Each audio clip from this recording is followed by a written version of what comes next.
Ya assalomu alaykum ahli YouTube, assalomu alaykum qadrli obunachilar. Sizlarda kirib kelayotgan Ramazon oyi bilan barchalaringizni tabriklayman. Bu kunga jetganlar bor, jetmaganlar bor aynilar. Shu munosabat bilan aytib o'tmoqchiman. Kimki qayerda bo'lsa ham jonlaringiz sog' bo'lsin, vaqtlaringiz xush bo'lsin. Doim xonadoningizda to'ylar bo'lsin, ayna prazdniklar bo'lsin, to'ylaringizga xizmat qilishlik bizga o'xshagan bir yarimtaga nasib qilsin.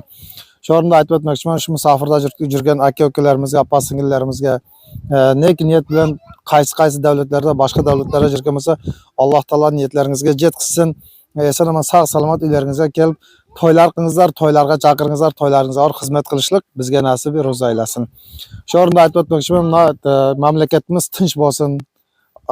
Hamisha shunday tinchlikda, osudalikda, yashashlikda hammamizga nasib aylasin. Shu o'rinda aytib o'tmoqchiman, yurtboshimizga mingdan ming rahmat.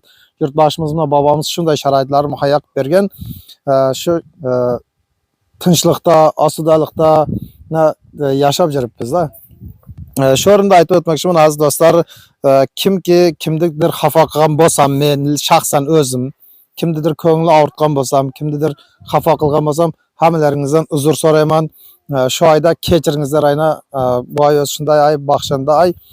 Kechiringizlar, birondan ko'ngilga azor bergan bo'lsam, birondan xafa qilgan bo'lsam, men kechirim so'rayman, uzr so'rayman hammadan. Keyin shu o'rinda aytib o'tmoqchiman, mening bir eski qo'shnim bor. O'zi birovning shotdan yashaydi ayna.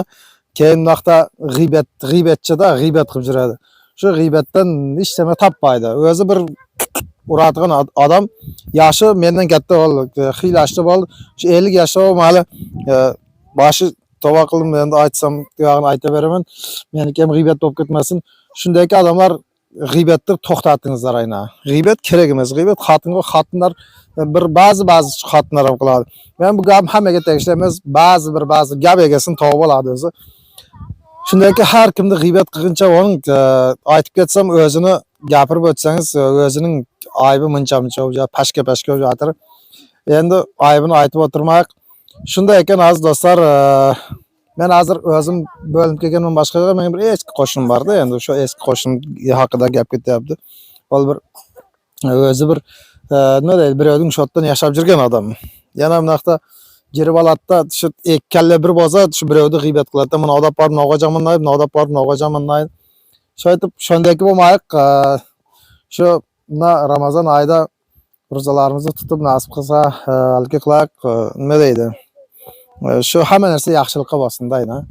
Yaxshilikqa bo'lsin deyman. Shu o'rinda aytib o'tmoqchimanki, shu kimki g'iybat qiladi, kim birovning gapini birovga tashlaydi-ku, shuni hech kim yoqtirmaydi. Ne odam yoqtiradi, ne uni Xudo yoqtiradi, ne hech kim yoqtirmaydi. Shuning uchun shu aytib o'tmoqchiman, kerak emas narsa. Shunday ekan, agar men shaxsan o'zim yana bir marta aytib o'tayin, birondan diliga azor bergan bo'lsam, birondan xafa qilgan bo'lsam, uzr so'rayman, kechirim so'rayman, kechiringizlar. Sizlar ham kechirimli bo'lingizlar. Yana men hammani kechirim. Meni kimki shu qadar gapirgan bo'lsa, shu qadar bir narsa degan bo'lsa, men hammasini kechirdim. Sog' bo'ling, ayna salomat bo'ling. Shu yaxshi kunlarda ko'rishaylik, to'ylarda ko'rishaylik. Paka.